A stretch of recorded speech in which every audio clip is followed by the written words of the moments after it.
Good afternoon and welcome to Oscoda Hilltop Haven. I'm going to do a quick walkthrough to show you a little bit about the house. This is the alley that you will come in on. And when you come in, this is a great neighborhood. Come in and there is the yard. We have some lawn chairs set up by a fire pit that you can enjoy. I have set up the hose on a reel close to it, so if you want to have a fire, all you have to do is turn on the spigot on the other side of the house, and that way you have fire protection. I do have this outside shelter. The outside shelter will be rebuilt in the next couple days, and you will be able to store things here outside that are that you don't want in the rain.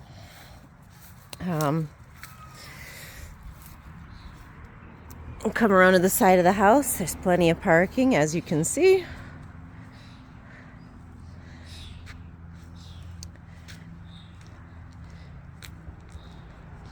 There's a little bit of outside storage, not a lot. Most of it is probably not things you would be interested in, but I do have a small Weber charcoal grill, sand bucket. I also have a sprinkler if you want to let your kids play in the sprinkler.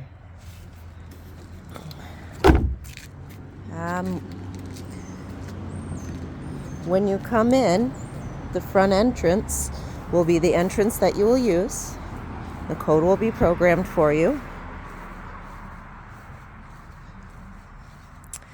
There's this little sitting area. I do not allow smoking in the house, but I do have an area here with an ashtray if you would like to smoke outside. It's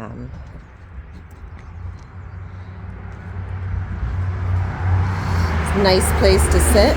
From here you can look down the road, and during the right time of year you can see the sunrise coming right up that road.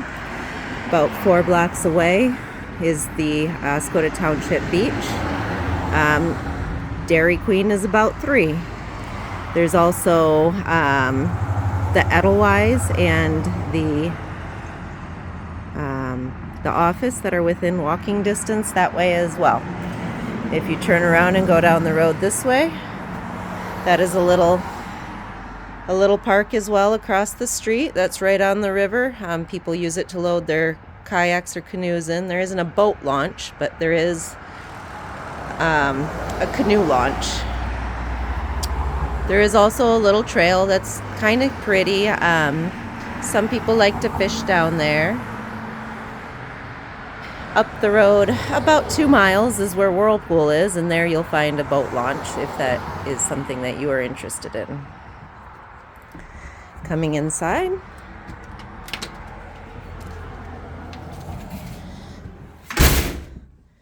here's the living room.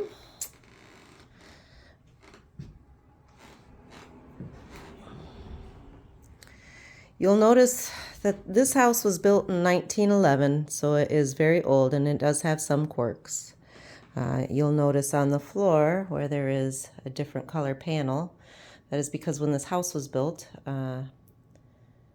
heating was not done the same way. So they had a broiler underneath in the basement, and this is where the heat register came up. And it was a big box that allowed the heat to circulate downstairs. There was no heating upstairs because heat rose.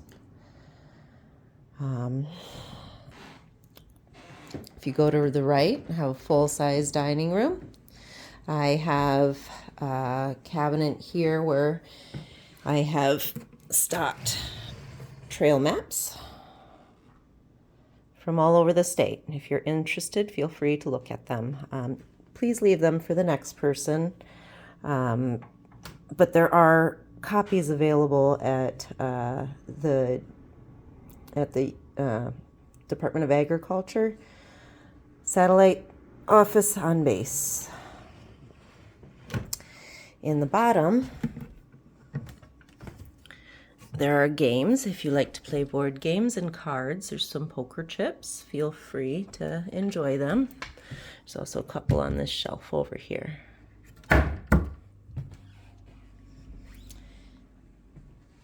On this table by the window, you'll find the guest book. Feel free to leave any comments. And a wine bar. You have plenty of wine glasses, a wine opener, ice bucket. There's actually 2 ice buckets. This one is not insulated, but this orange one that's down here on the side is. I have set up a coffee station, and I like to do things a little bit uniquely, so almost all the furniture in the house is secondhand or antique. I have this wet bar where I've set up a coffee station. This coffee maker is capable of making iced tea, specialty coffees, or you can just use it like a regular coffee maker. When you start it, here is the power button. So you turn it on. You decide what size that you would like to brew. The water gets filled up in here, and this comes right off for easy filling. And then you also want to select which way you want it brewed. There are complete instructions down in this drawer here, along with coffee filters. There's also a few bags of tea in here. Right now we have Sleepy Time and this orange Pico that makes excellent iced tea. I've also stocked in this Earl Grey container some Earl Grey and other kinds of teas if you would like to enjoy them. If you prefer,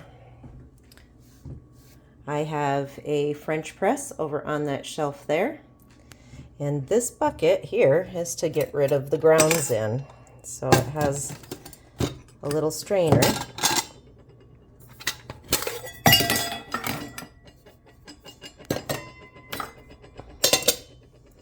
Has a little strainer so you can dump the coffee grounds right in there and let them dry off before you put them in the trash can.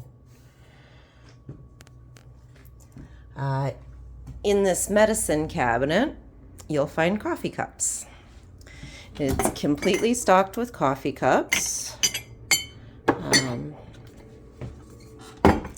And I have stashed a little bit of coffee here from the cafe that's just down the street on Dwight by the beach. They make excellent specialty coffees if that is something you're interested in.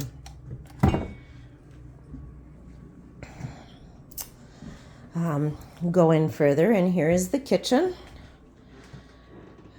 This piece, the stove, is not brand new. Unfortunately, we had an older 70s stove that worked great, but it stopped working at our last visit, so we had to replace it. They don't make the parts anymore, and they're pretty hard to find. That stove still is in the garage and may be fixed in the future, but as of right now, I want to make sure people are safe and able to cook when they want to. On all of the cabinets, I've labeled them with what is inside the cabinets, at least for the things that I think people will be looking for most. There's the silverware, and glasses are up here. Your dishes, plates, everything are down here. I've got garbage bags and a fire extinguisher. If hopefully you won't ever need it, but if you do, it's there. Down here is your pots and pans.